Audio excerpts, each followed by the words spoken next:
Royal routines don't often leave room for surprise, especially when every move shadows over the palace. The clock of Buckingham Palace chimed the late hour with a resonance that rolled across the ancient stone walls like a solemn hymn. Its 12 deep tolls echoed into the vast ceremonial corridors where generations of monarchs had once walked in triumph and disgrace. Tonight the palace breathed a quiet unease, a hush broken only by the distant rustle of silk drapery and the muted footfall of royal attendants moving with deliberate caution.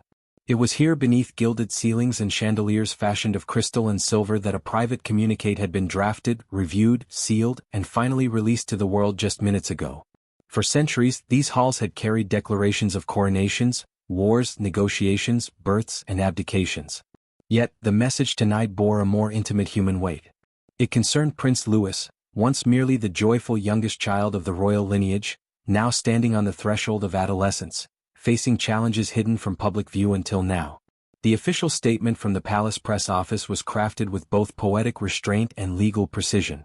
It confirmed that the prince had been privately evaluated for a medical concern, observed discreetly for several years, and that his condition had reached a stage where future expectations and ceremonial obligations must be altered. The exact wording avoided alarm, yet beneath its elegant phrasing lay a seismic shift. Those who read carefully understood that the young prince's role in the monarchy would no longer follow the traditional arc once anticipated. Within the private royal apartments, heavy velvet curtains had been drawn against the night. The queen consort stood at the balcony door, watching silhouettes gather beyond the palace gates, their faces illuminated by candles and handheld lanterns. The crowd was modest for now, composed of loyal admirers, curious onlookers, and quiet citizens seeking clarity. Many held placards painted in soft watercolor shades, bearing messages of prayer, hope, and unity. The queen consort placed a hand to her chest, not as a gesture of performance, but a sincere response to collective compassion. She did not speak. Her silence held both gratitude and sorrow. In the press wing on the lower floors, staff reviewed the global ripple of the announcement. News outlets across continents prepared early editions. Editors conferred in hushed tones, aware that the story required reverence rather than sensationalism. Headlines chosen were dignified, focusing on familial resolve, not speculation. Journalists refrained from conjecture, knowing that the monarchy, despite its grandeur, remained bound by the vulnerability of human life. Meanwhile, within the prince's private study, tutors and advisors sat in a semicircle around the hearth. The prince remained seated in a high-backed chair upholstered in sapphire velvet, staring into the fire. The flames danced like molten amber, casting long shadows that flickered across his face. There was no fear in his gaze, only a heavy contemplation beyond his years. Though protected from the frenzy outside, he sensed a profound shift had occurred.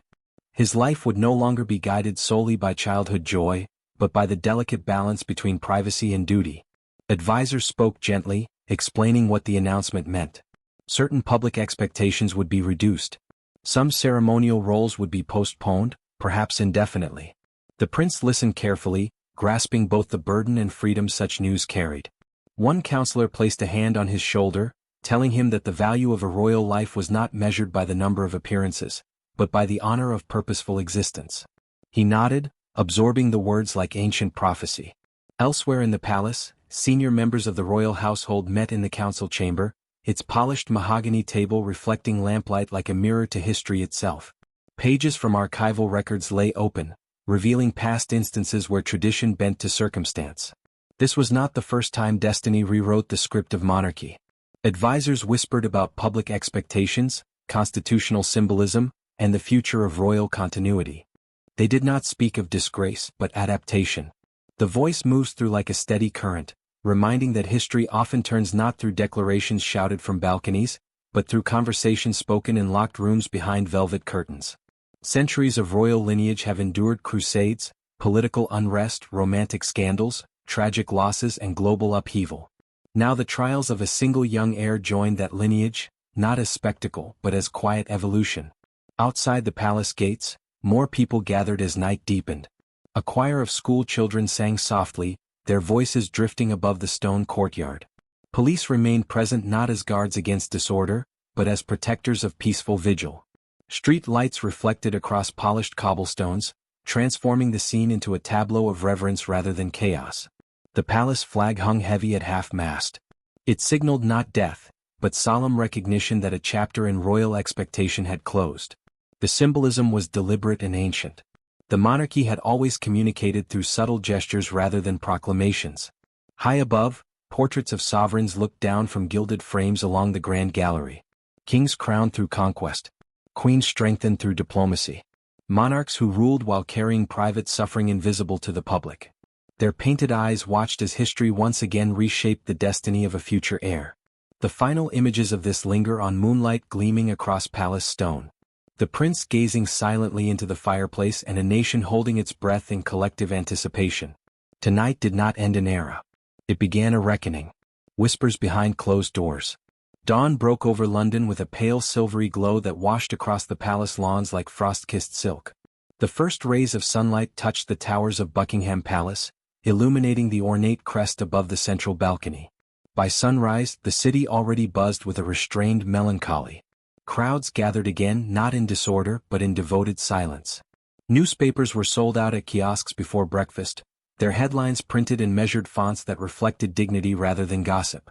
Citizens read in hushed cafes, sharing glances rather than words, knowing something delicate had shifted within the monarchy. Inside the palace, a more urgent day began.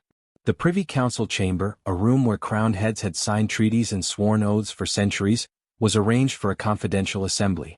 Heavy drapes filtered the morning sun into thin ribbons of gold across the polished mahogany table. Senior advisors, royal legal counsel, senior courtiers, and representatives of the crown estate filed in with the solemnity of cathedral worshippers. They spoke in quiet tones, aware that every conversation here might ripple across generations. At precisely 9 o'clock, the king entered. His presence did not command the room loudly, but with the quiet authority of lineage and burden. He took his seat, folded his hands, and allowed the prime secretary to begin the briefing. A stack of documents lay before them, each marked with a crest and sealed with crimson wax. The previous night, physicians from private royal clinics had submitted their assessments. Specialists from esteemed medical institutions had contributed second opinions delivered discreetly to avoid public suspicion. Their findings confirmed what had been monitored privately for years. The prince would lead a life of capability and intellect, but one that required ongoing medical supervision. Strain, prolonged engagements, and extended ceremonial duties could jeopardize long-term well-being. The council had not gathered to debate science. They convened to discuss monarchy itself. Tradition assumed that all royal children destined for seniority would undergo public training. They would attend diplomatic tours, military ceremonies, charity visits, and state functions beginning in later adolescence. That expectation no longer aligned with the prince's future. The discussion was not framed as removal from destiny, but tailoring destiny to humanity.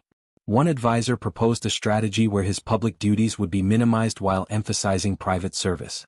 Another suggested a redirection toward archival stewardship, a role steeped in heritage and history rather than spectacle. A cultural minister argued passionately that the monarchy must evolve, not diminish. She insisted that a modern crown should accommodate the needs of its heirs, not mold them into rigid archetypes. The king listened, occasionally nodding. Inside he balanced two identities, sovereign and father. The weight of those dual roles settled over him like an invisible mantle. He did not speak for many minutes, allowing others to shape the early framework of resolution. Yet when he finally addressed the room, his words were measured and profound. He declared that service should be a calling, not a confinement.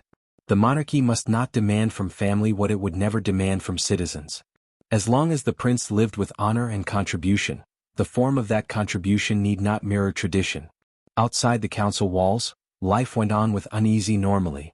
By midday, the palace kitchen staff delivered meals to flower layers gathered beyond the gates. Church bells chimed across Westminster, not in mourning but in solidarity. Public messages filled social channels with reflections about vulnerability, compassion, and modern leadership. Commentators praised the monarchy's restraint while urging further clarity. A small minority questioned whether privacy outweighed constitutional transparency.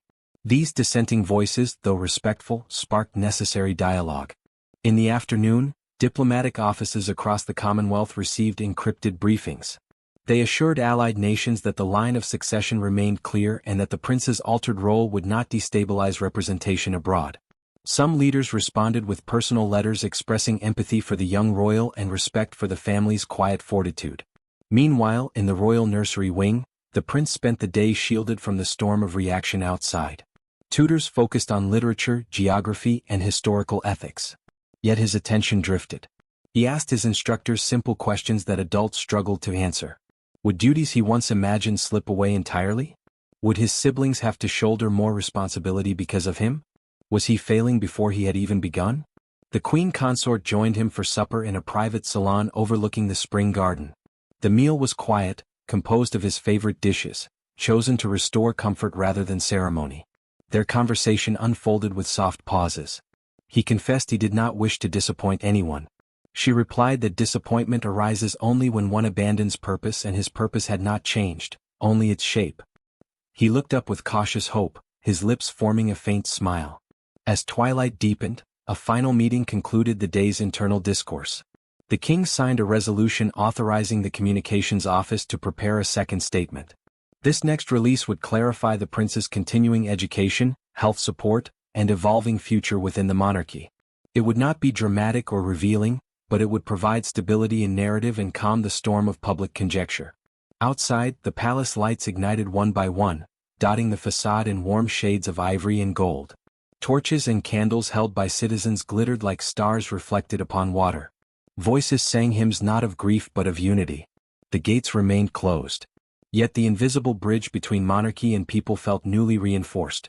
History, it reminds, not shaped by events alone, but by how institutions choose to respond when confronted by vulnerability.